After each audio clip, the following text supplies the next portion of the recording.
Left of the box.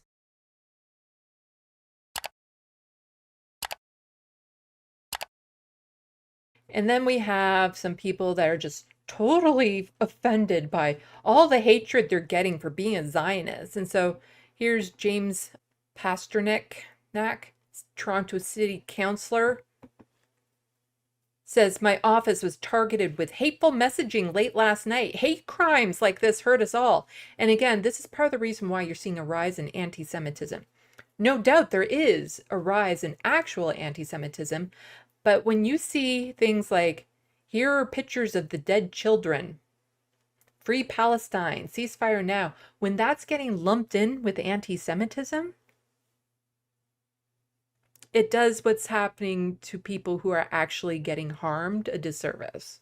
It dilutes what it means for anti-Semitism to be inflicted upon people.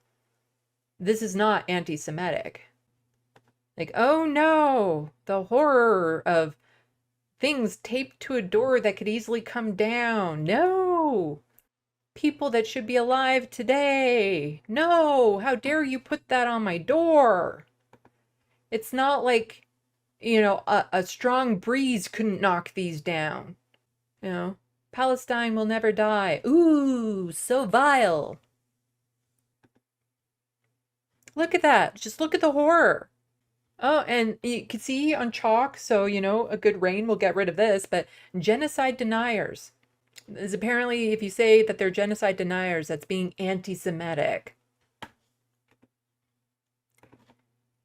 Yeah, just Joy replying to that saying, James, take a deep breath and take a step back. You're a politician whose office has been posted with postcards of pictures of beautiful children who should be alive today.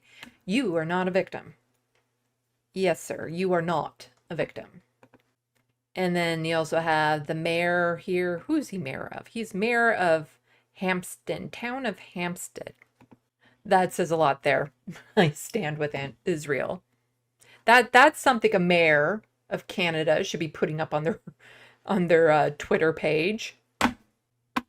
Given the recent behavior of the pro-Palestinian group, Canada should reconsider its immigration plan for Gazans. Their values seem incompatible with ours, and I have no desire to welcome more hatred into our country. Fuck you. So far, no Gazans have made it over on the special program of 1,000 visas that were granted to get them out of that horrendous condition that they're in. None of them have actually made it over so far. And their values seem incompatible with ours. How is that? How are being victims of a genocide not compatible with your values? Like, what are oh, right, okay, I get it. You're saying everyone in Gaza is Hamas. Okay, then that statement makes a lot more sense if that's what you're saying. Now all those little kids and babies being blown apart, they're Hamas. Absolutely disgusting, Mayor. And it's like the recent behaviors of the pro-Palestinian groups, we've seen them. They do peaceful protesting. I've seen one of their protests be attacked by a guy with a nail gun, a Zionist with a nail gun. He attacked them. I've seen other hatred and vitriol launched towards the pro-Palestinian group. I haven't seen them be violent or hateful towards other people. Like, even just posting this, kind of hateful towards Palestinians. Just saying, this is a very hateful, bigoted statement that you're putting out there. And Canadians for Justice and Peace in the Middle East, this racist screed from the mayor of Hamstead is truly beyond the pale. The rejection of immigrants from Gaza combined with the charge of incompatible values is a clear-cut case of anti-Palestinian racism that echoes some of the darkest periods of Canadian history. Resign.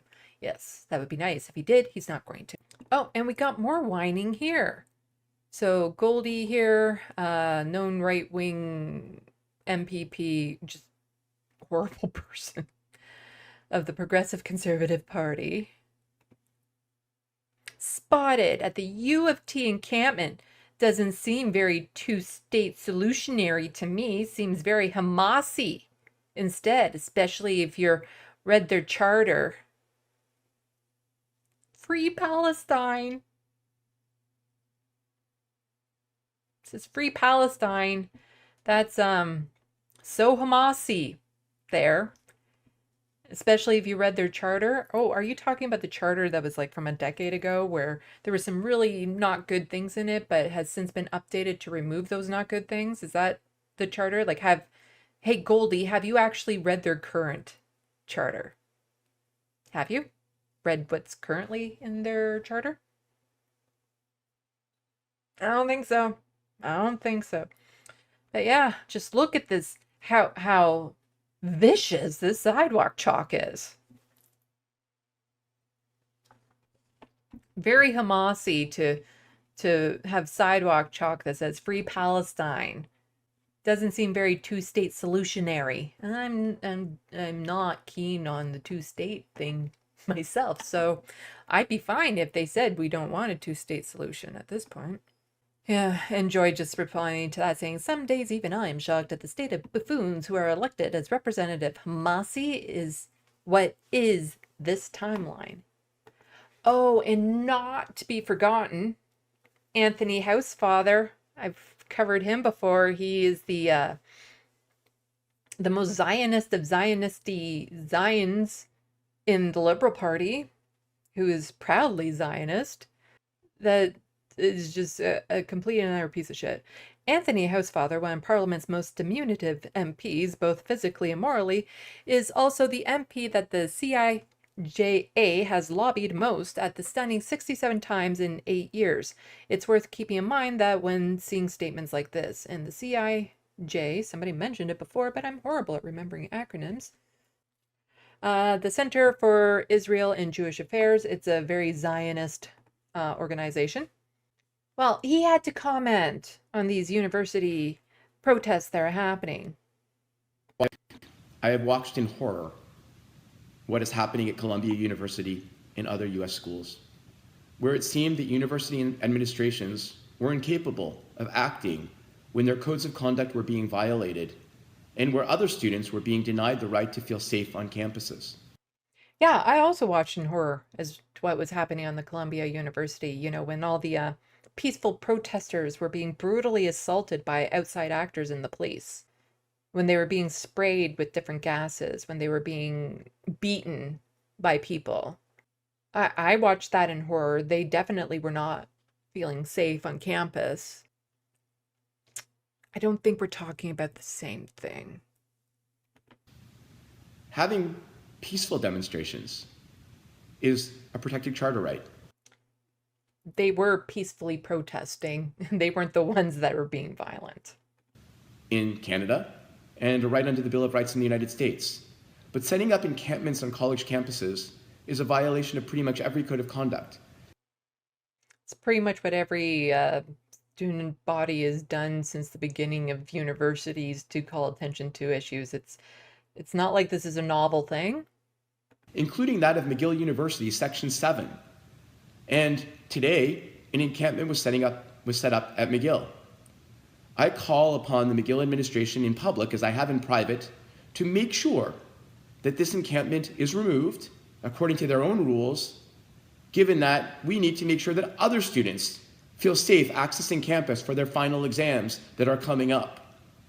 I call upon McGill to get the help of the Montreal Police, which are under the authority of the City of Montreal. That is almost threatening. Like you've seen, he has seen what's happened in the States when the police got involved. Is that what he wants to happen to the students at McGill?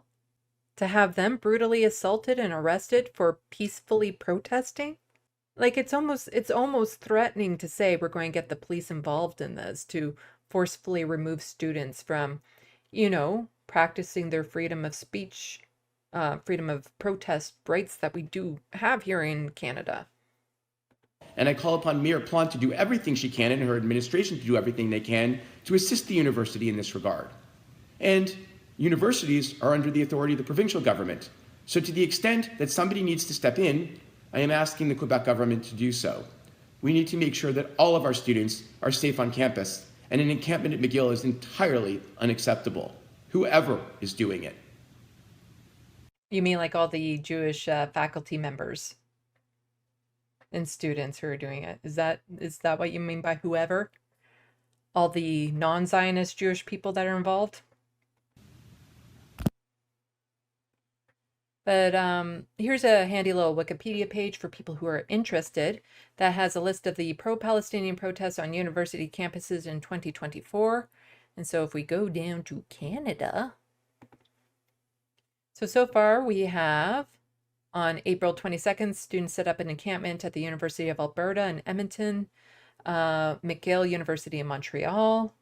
We have Concordia University, Université du Québec à Montréal, University of British Columbia in Vancouver. Then there's also University of Ottawa, University of Victoria, Vancouver Island University, University of Western Ontario, University of Toronto. Keep it up.